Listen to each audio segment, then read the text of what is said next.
অনেকদিন পর যখন খেতে ইচ্ছে করে তখন ভাবলাম যে করেই ফেলি। স্কুল ছুটি থাকলে তো আর এগুলো করতেই পারবো না, এজন্য ভাবলাম আজকে সবকিছু করে ফেলি। হ্যালো, আসসালামু আলাইকুম, welcome back to my page. এদিকে তো সকাল সকাল আপনাদের ভাই বলতেছে আজকে রুটি তৈরি করো, অনেকদিন ধরে খাওয়া হয় না। যদিও আমরা কিন্তু আসলে রুটি সেরকম ভাবে খেতে পারি না, মানে রুটি খেলে ভাত খেতেই হবে এমন অবস্থা, এই জন্য কিন্তু আর সেরকম ভাবে তৈরি করা হয় না। তবে শরীরের জন্য কিন্তু রুটিটা অনেক বেশি প্রয়োজন। গতকালকে যেহেতু মাংস রান্না করছিলাম সেটারই কিন্তু তরকারি আছে, এজন্য ভাবলাম যে আসলে রুটি দিয়ে খাওয়া হবে। এদিকে তো আটাটা সেদ্ধ করে নিব, এই তো মোটামুটি সেদ্ধ করা হয়ে গেছে। এখন কিন্তু ভালোভাবে মেখে তারপর রুটিটা তৈরি করব। আটা রুটিটা যত বেশি আটা মাখানো যাবে তত কিন্তু রুটিটা বেশি ভালো হয়। আগে যখন ছোটবেলায় এরকম করতে চেষ্টা করতাম রুটিতে একদমই হতো না, তবে আলহামদুলিল্লাহ এখন কিন্তু অনেকটাই পারি। যাই হোক, এদিকে তো অনেকগুলো সকালের প্লেট ছিল, সেগুলো পরিষ্কার করে নিব।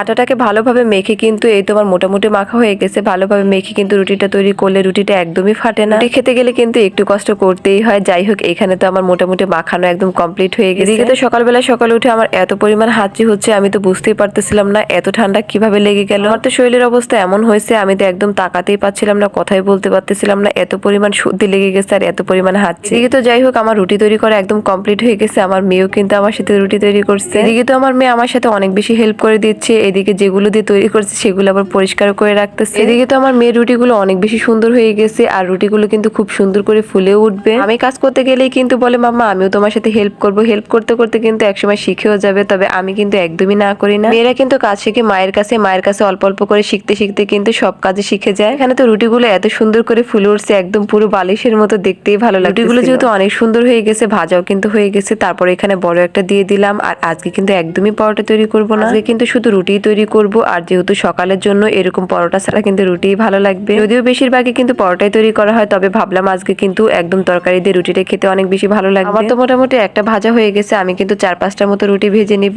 আর 4-5টা হলে কিন্তু আমাদের তিনজনে আরামাইশ হয়ে যাবে। রুটি বেলার থেকে কিন্তু রুটি ভাজতে আমার কাছে অনেক বেশি ভালো লাগে, কারণ এপাশ ওপাশ 2 থেকে 3টা উল্টান দিলে কিন্তু অনেক সুন্দর করে রুটিগুলো ফুলে উঠে। রুটি খেতে যতটা মজা লাগে ভাজতে কিন্তু ততটাই আসলে সহজ, কিন্তু বানাতে অনেক বেশি কঠিন। অনেক বেশি কাজ থাকলে কিন্তু অনেক সময় দেখা গেছে সকালের নাস্তাটা কিন্তু তৈরি করা হয় না, যেগুলো মানে গতকালকে থাকে সেগুলো দিয়ে একদম খাওয়া হয়ে যায়। আজকে কিন্তু সকালের নাস্তাটা একদম খুব ভালোভাবে হয়ে গেছে। এদিকে তো সকালের নাস্তা শেষ করতে না করতে দুপুরে রান্না করতে চলে আসলাম। আর আজকে কিন্তু এই পুয়ের গোটাগুলো ভাজি করব। এটা কিন্তু আসলে আমাদের কাছে অনেক বেশি মজা লাগে। এটা আপনার ভাই আর আমার কিন্তু দুজনের অনেক বেশি পছন্দ। এই ভাজিটা হলে আমার কাছে তো মনে হয় অন্য কিছুই লাগে না। যাই হোক, এখানে তো সবকিছু দিয়ে দিলাম, দিয়ে দেওয়ার পর কিন্তু এখন সিদ্ধ করে নিব। এই ভাজিটাতে কিন্তু বেশিক্ষণ ঢাকা দিয়ে রাখলে কিন্তু একদম কালারটা নষ্ট হয়ে যাবে। এক সাইডে তো ভাজি হচ্ছে, আর এক সাইডে কিন্তু আমি মাছ দিয়ে দিছি, আর মাছটা কিন্তু সুন্দর করে হালকা করে একটু ভেজে নিব। এদিকে তো পুয়ের গোটাগুলো অনেকটাই সিদ্ধ হয়ে গেছে, তারপরে পানি আছে। আমি এটাকে কিন্তু এইভাবে খুলেই রাখবো, কারণ তা না হলে কিন্তু কালারটা নষ্ট হয়ে যাবে। কোনো সবুজ তরকারি কিন্তু বেশিক্ষণ ঢেকে রাখলে কিন্তু সেটা কালার নষ্ট হয়ে যায়, এজন্য কিন্তু কয়েকবার ঢেকে কিন্তু তারপর একবার ঢাকার পর কিন্তু আর ঢেকে রাখা যাবে না। যাই হোক, এখানে তো অনেকটাই সিদ্ধ হয়ে গেছে, আমার কিন্তু ভাজিটাও একদম হয়ে গেছে। হবার পর কিন্তু এখানে তেলের মধ্যে দিয়ে দিয়েছিলাম পেঁয়াজ আর রসুন দিয়ে।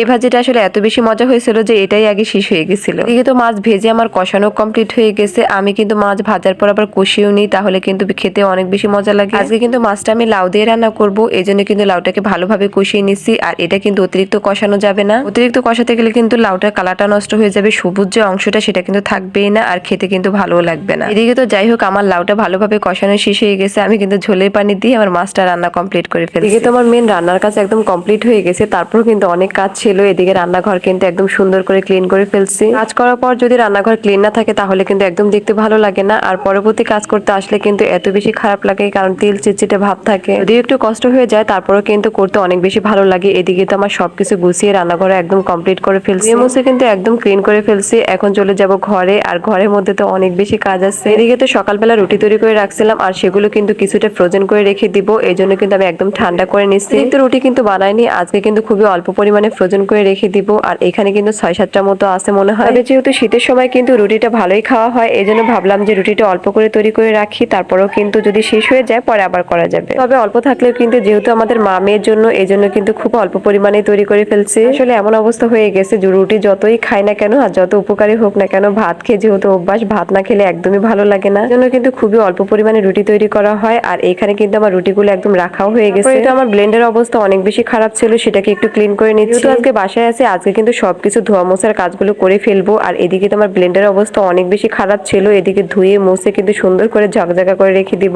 পরিষ্কার সব জিনিসই কিন্তু ব্যবহার করতে অনেক বেশি ভালো লাগে, যদিও আমাদের ক্লিন করতে অনেক বেশি অসুবিধা হয়ে যায়, তারপরে কিন্তু অনেক বেশি ভালো লাগে। দেখেন কতটা ক্লিন লাগছে, তাই না? প্রত্যেকটা জিনিসই পরিষ্কার থাকলে কিন্তু অনেক বেশি ভালো লাগে।